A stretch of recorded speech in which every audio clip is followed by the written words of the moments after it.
সে কি গো আন্টি, দিদি এতটা দুষ্ট ছিল? ছিল মানে এখনো তো আছে, সেই জন্যই তো তোমার দিদিভাইকে এনেছি ওকে ঠিক রাখার জন্য। মা দেখুন না, ও বারবার ফোন করছে। বলছিলাম যে যদি না গেলেও রেগে যায়, আমি যাব মা। ও বললো তাড়াতাড়ি ফিরে আসবে। ও ও যেটা বললো সেটা মনে রাখলে, আর আমি যেটা বললাম সেটা শোনার প্রয়োজন মনে করলে না, তাই তো? ওরে বাবারে, সেই সকাল থেকে আমার মাথাটা যন্ত্রণা করছে, কিন্তু তার দিকে কারো খেয়াল আছে নাকি? মা আমি টিপে দিচ্ছি। না, দরকার নেই। আমি টিপে দিচ্ছি মা। আমার কারোর সেবার দরকার নেই। দিদি তুই এদিকে তো শাশুড়ি মার সেবা কর, আর ওদিকটা আমি সামলে নিচ্ছি। একদম টেনশন করিস না, হ্যাঁ? মেঘলা,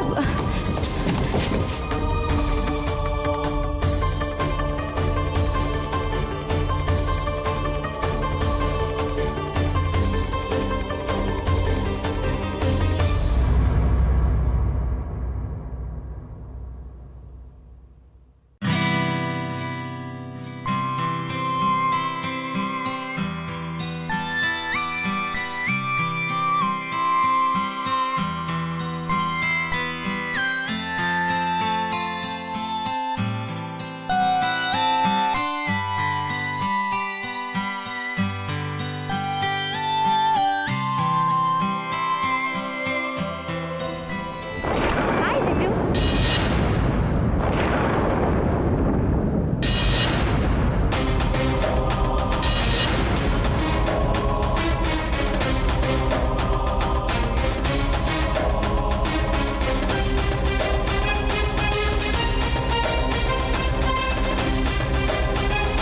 তুমি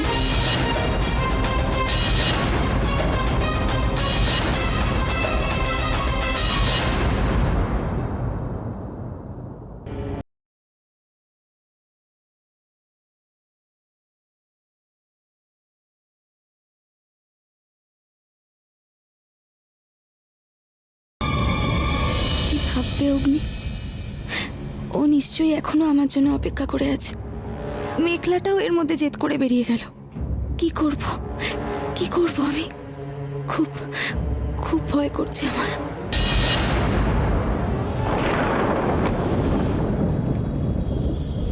তুমি বলে ওরকম চমকে উঠলে কেন?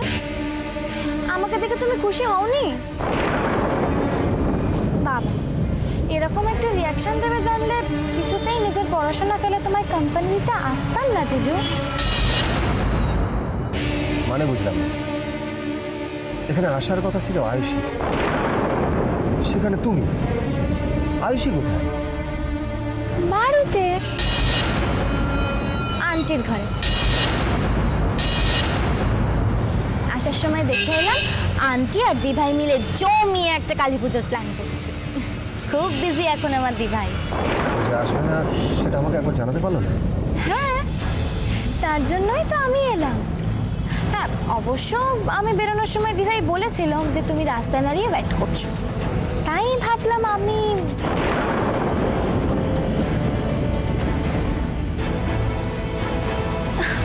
কিন্তু তুমি এরকম ফিউজ হয়ে গেলে কেন বলো তো? আমাকে নিয়ে কি পার্টিতে যাওয়া যায় না? জিজু, আমি বুঝতে পারছি দিভাই আসেনি বলে তোমার মুডটা ভালো না, কিন্তু এলেই বা কি লাভটা হতো বলো তো? সমস্ত পার্টি শার্টি লেট নাইট সব পছন্দ করে না, ইউজ টু নয়। আর আমি তো এগুলোকে হ্যাবক এনজয় করি। আর লাস্টলি সালি তো আদি ঘরওয়ালি না। সো চিল জিজু, নো প্রবলেম, চলো। I say stop it Meghla, stop ইট।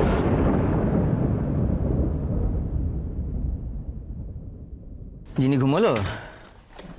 না, পড়ছে, সামনের পরীক্ষা।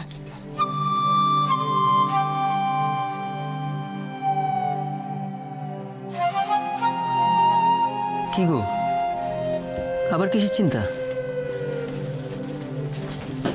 জুই, কি গো, মেয়ের পরীক্ষা তাই নাকি এবার সেই ঘটনাটা?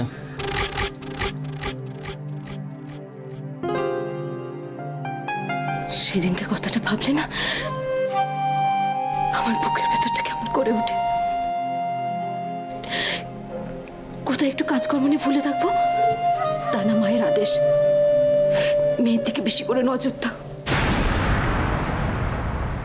আচ্ছা জুই, মা তো ঠিকই বলছে, নজর না দিলে একটুখানি, তাতে অসুবিধা কিসের? হ্যাঁ, তোমার তো কোনো কিছুতে অসুবিধা হয় না। আচ্ছা কি ব্যাপার বলো তো, কি হয়েছে তোমার? আচ্ছা সন্দীপ, আমরা কি নীলকে এখানে রেখে ঠিক করেছি? কি বলছো বলো তো? না মানে দেখো, দোয়েল রুদ্রদা যেটা পারেনি আমরা কি পারবো? না মানে ওরা কি আমাদের কথা শুনবে? আচ্ছা জুই, তুমি কি বলছো বলো তো? আমরা এই বাড়িতে এর আগে কারুর দায়িত্ব নিইনি।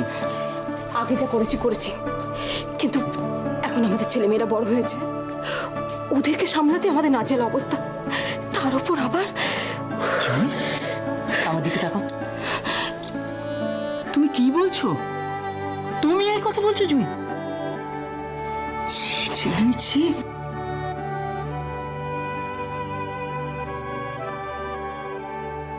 জুই, তোমার কি হয়েছে বলো তো? আমার কি হয়েছে? তুমি তো এরকম করো না।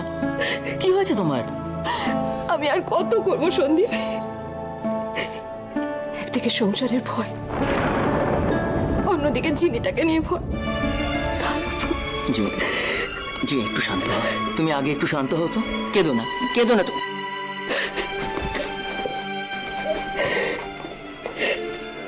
আমি আর পারছি না সন্দীপ। রাতে আমার কিছুতেই ঘুম আসে না,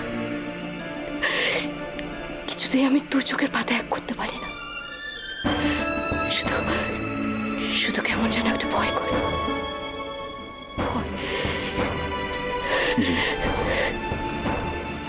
জুই, তুমি তো এই বাড়িতে অনেক দিন এসছো জুই, অনেক ঝঞ্ঝা সামলেছো, অনেক কিছু তো দেখলে জুই। এতদিন পরে তোমার নতুন করে কিসের ভয় জুই? বলো আমায়, কিসের ভয়? হ্যাঁ জুই, কিচ্ছু হবে না গো। তুমি দেখো, কিচ্ছু হবে না, সব ঠিক হয়ে যাবে। তুমি শুধু তোমার ধৈর্যটা হারিও না জুই, ধৈর্যটা হারিও না।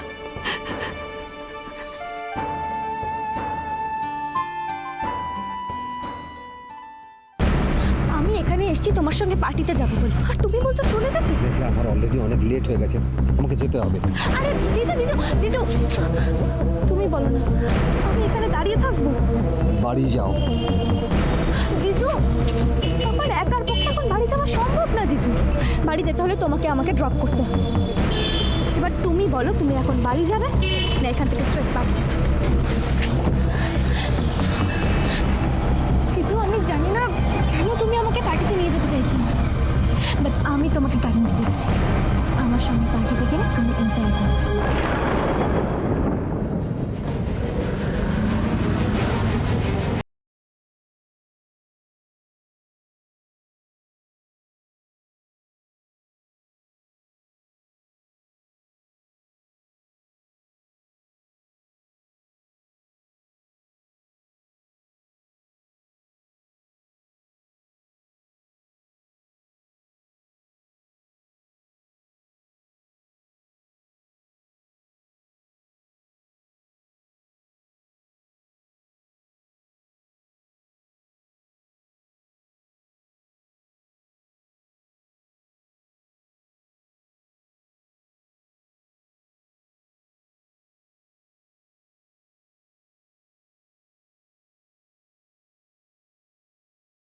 দুঃখ আছে দিভাই।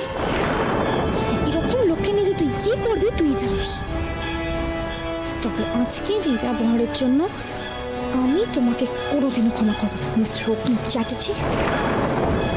আমাকে তুমি জানো না।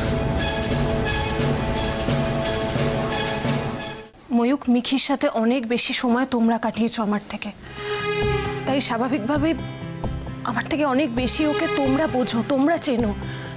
কিন্তু এখন যা সিচুয়েশন, তাতে যদি তোমরা মিখিকে একটু না বোঝাও, একটু অন্যভাবে না ট্রিট করো, তাহলে কিন্তু ময়ূক, আমি যেটা বলছি সেটা করলে হয়তো কোনো বড় ক্ষতির হাত থেকে এখনো মিখিকে বাঁচানো যাবে। ময়ূক, এত কনফিউজড হয়েও না। আমরা নিজেরাই যদি এভাবে কনফিউজড হয়ে যাই, মেয়েটার জীবন থেকে কনফিউশনগুলো মেটাবো কি করে বলো তো? মোহনা, আমি বুঝতে পারছি না আমি কি করব। আমি নিজের দাদার জন্য কিচ্ছু করতে পারছি না, এখন নিজের মেয়ের জন্য। আমি তোমার অবস্থাটা বুঝতে পারছি ময়ূক, কিন্তু প্রবলেমগুলো এমনই যে মাথা ঠান্ডা না রাখলে তুমি কিচ্ছু ভাবতে পারবে না, কিচ্ছু করতে পারবে না। তাহলে তুমি বলো, তুমি বলো আমি কি করব। আমি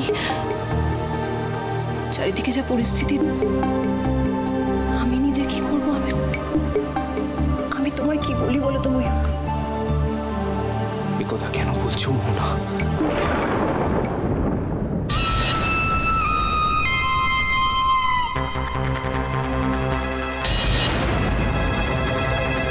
চন্দনের সাথে যে দেখা হয়েছে সেটা কি ময়ূককে বলবো? না না না, থাক, যা করার আমাকেই করতে হবে। কি হলো মোহনা, চুপ করে গেলে কেন তুমি? আমার উপর একটু ভরসা রাখবে ময়ূক?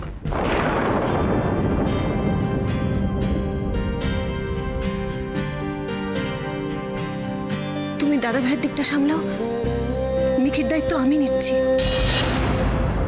কি হলো ময়ূক? ময়ূক আর ভাবার সময় নেই, কিন্তু এটা ডিসিশন নেওয়ার সময়। আর দেরি করলে হয়তো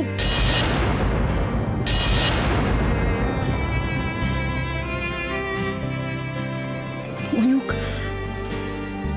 আমি মিকির মা, তোমার মতো আমি ওর ভালোটাই চাই। এইটুকু ভরসা রাখা যায় না ময়ূক আমার ওপর?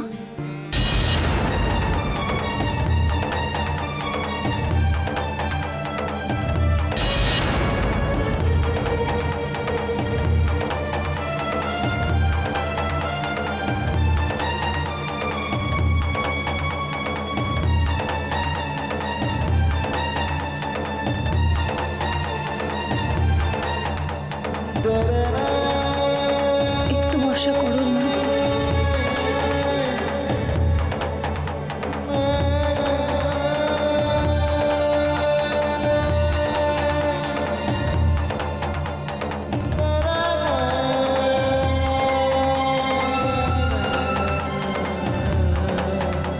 একটুকু বিশ্বাস রাখো প্লিজ।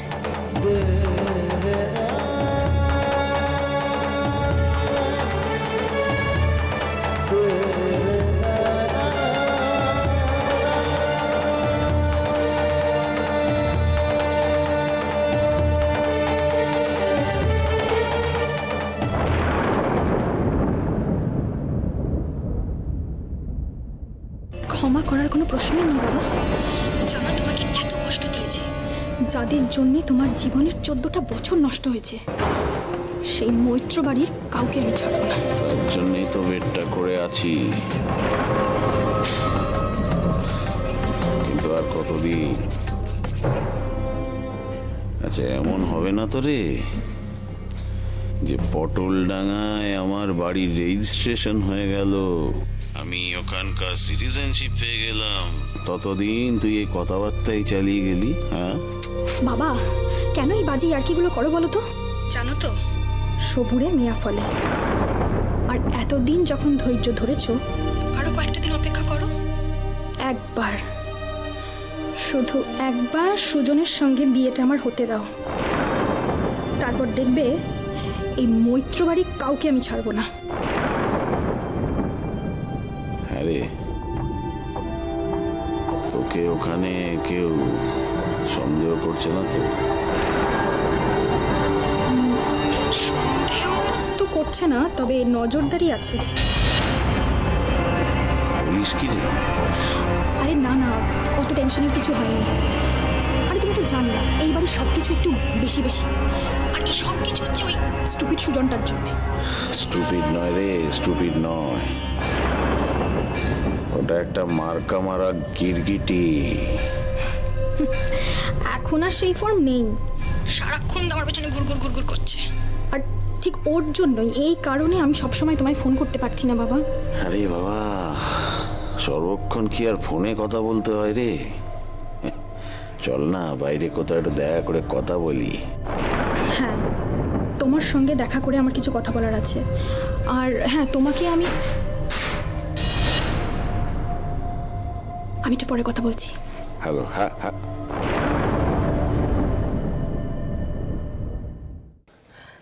কি বলছিস তুই? ঠিক দেখেছিস? হ্যাঁ, ডিউটি থেকে ফিরছিলাম, হঠাৎ চোখে পড়লো। তার মানে ও জেল থেকে ছাড়া পেয়েছে। কবে কিছু জানিস? হয়েছে বেশ কিছুদিন। তার মানে তুই জানতিস, আমাকে কিছু বলিসনি কেন? জানলে তুই কি করতিস দিদি? কি করতাম সেটা কথা নয়, নিজের মায়ের পেটের ভাই, খোঁজ খবর তো রাখতে হয়। আর খোঁজ খবর কি লাভ দিদি? এরকম একটা মানুষের খোঁজ খবর রেখে এরকম একটা মানুষের সঙ্গে কি সম্পর্ক রাখবে? তুই রাখবি?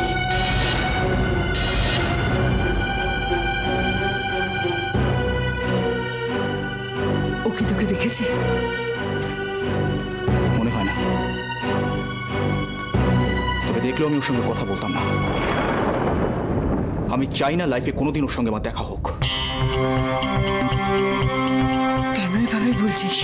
এতদিন বলেছি দিদি, বলিনি, আজও বলতাম না, কিন্তু ওকে দেখেই আজ আমার মাথাটা আমার গরম হয়ে গেল। দিদি, আমি পুলিশে চাকরি করি, সারা দিন রাত আমি ক্রিমিনালদের পিছনে ছুটে বেড়াই, আর আজ আমার নিজের দাদা, সে... মাথা ঠান্ডা কর। সত্যি বলছি দিদি, গায়ের জ্বালায় আজ আমি তোকে কথাগুলো বললাম। নাহলে বিশ্বাস কর দিদি, আমি মন থেকে ভুলে যেতে চাই যে আমার কোনো দাদা আছে। ভাই, এভাবে বলিস না। দেখিস, একদিন ও ঠিক নিজেকে শুধরে নেবে। ও সেরকম মানুষ নয় দিদি, ও সেরকম মানুষ নয়। তুই এখনো ওকে ভালো ভাবিস দিদি, তাই এই কথাগুলো তুই বলতে পারছিস। কিন্তু দিদি, আমি লিখে দিতে পারি, ও কোনোদিনও শুধরবে না, কোনোদিনও না। এই সবেমাত্র ও জেল থেকে বেরিয়েছে, কিন্তু দেখিস ও আবার কোনো একটা গোলমাল বাঁধাবেই।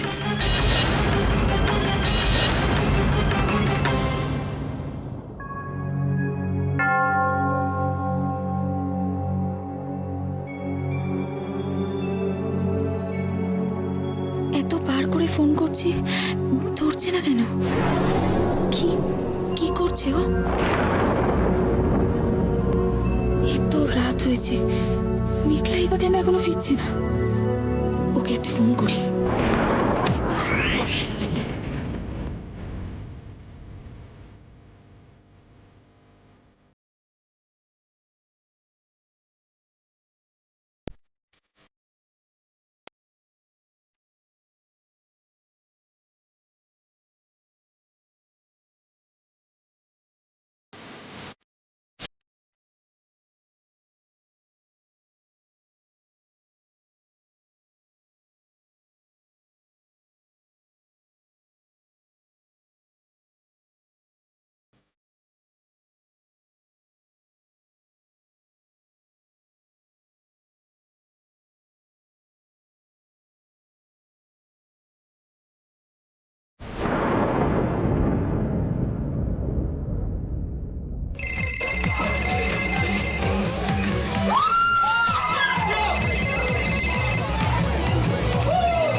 হ্যালো হ্যালো, আরে এত আওয়াজ হচ্ছে কেন?